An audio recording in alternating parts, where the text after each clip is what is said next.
Hey everyone, welcome back. Ready for another deep dive? Always. Today we're tackling something you might not expect in the world of elections, and that's user experience design. UX. UX. You Yeah. got it.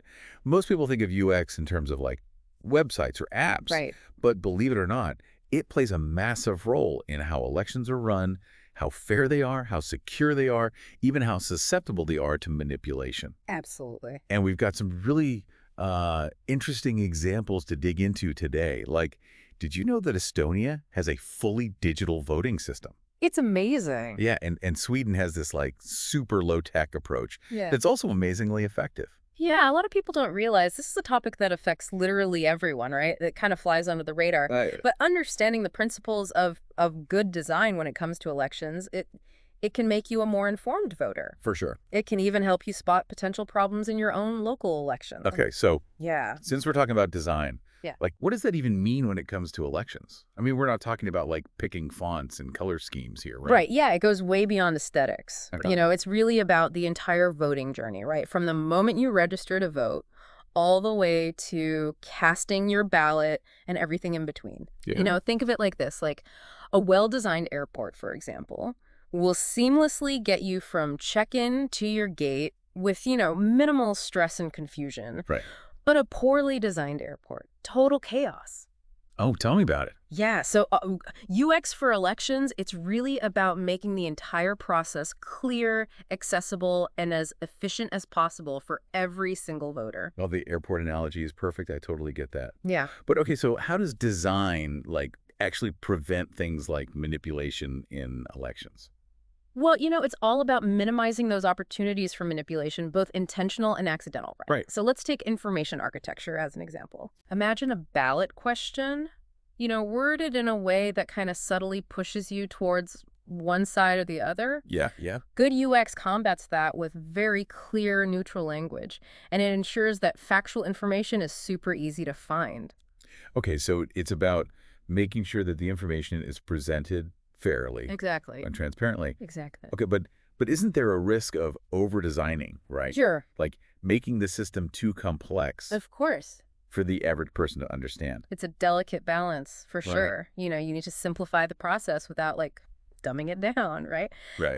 And a good example is how some systems actually use visual aids, like Yeah. charts or diagrams Yeah. to explain complex issues in a way that everyone can understand. That makes a lot of sense. Yeah. So what other aspects of UX are like really crucial for preventing manipulation? Well, accessibility is huge, right? If Yeah. the system is difficult to use for people with disabilities, they're more likely to, make mistakes or be disenfranchised altogether. Right. So good UX designs for everyone, right? Right. And that could be anything from providing multilingual support to making sure that voting machines are usable for people with visual impairments or motor impairments. Yeah, I never really thought about that connection before. Yeah. It's interesting how like seemingly small design choices could actually impact our voting decisions. Absolutely. So are there any real-world examples of like UX done right in elections?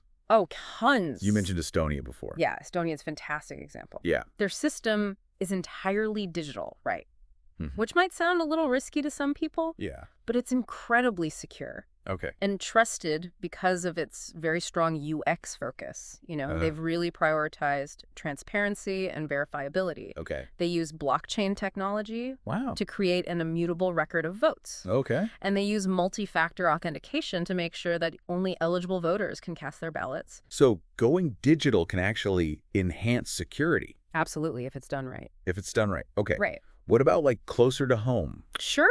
I know I read that Los Angeles County has a pretty impressive system. They do. Yeah. Los Angeles County is a great example. It's Yeah. an incredibly diverse county, right? Right. So their voting system actually uses touchscreen interfaces, Okay. multilingual support, and even audio and visual assistance to make sure they can cater to a wide range of voters. Wow. So it's a great example of inclusive design in action. Okay, so those are some pretty high-tech examples. Yeah. I'm surprised to hear that even like paper ballots can be a UX success story. Oh, absolutely. Really? Yeah. Sweden is a great example. They've stuck with paper ballots. Okay. But they've really focused on making the entire process as straightforward and transparent as possible. Okay. The ballots are very clearly designed. Okay.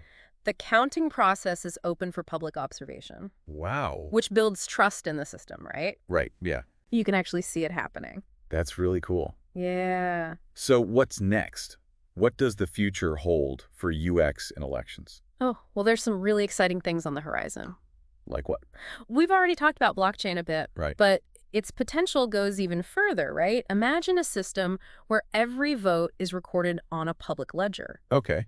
So it makes it virtually impossible to tamper with the results. Wow, that would be revolutionary. It would, yeah. And also AI-powered chatbots. Oh. They could actually provide voters with instant personalized support, right?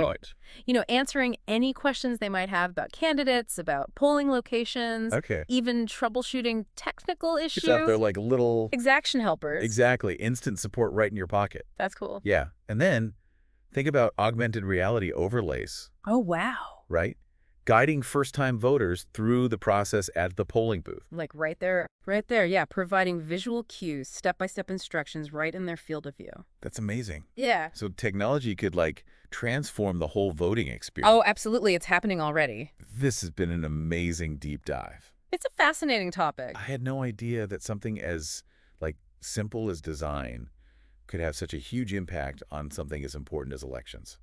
Yeah, but the more we understand about it, the better, right? Right. The better equipped we are to advocate for more secure, more accessible, and ultimately more trustworthy elections. Absolutely.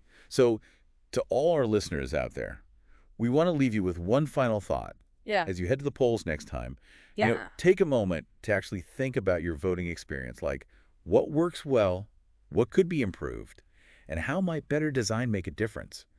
Keep those questions in mind and stay curious. Absolutely. Thanks for joining us for another deep dive. See ya. See ya.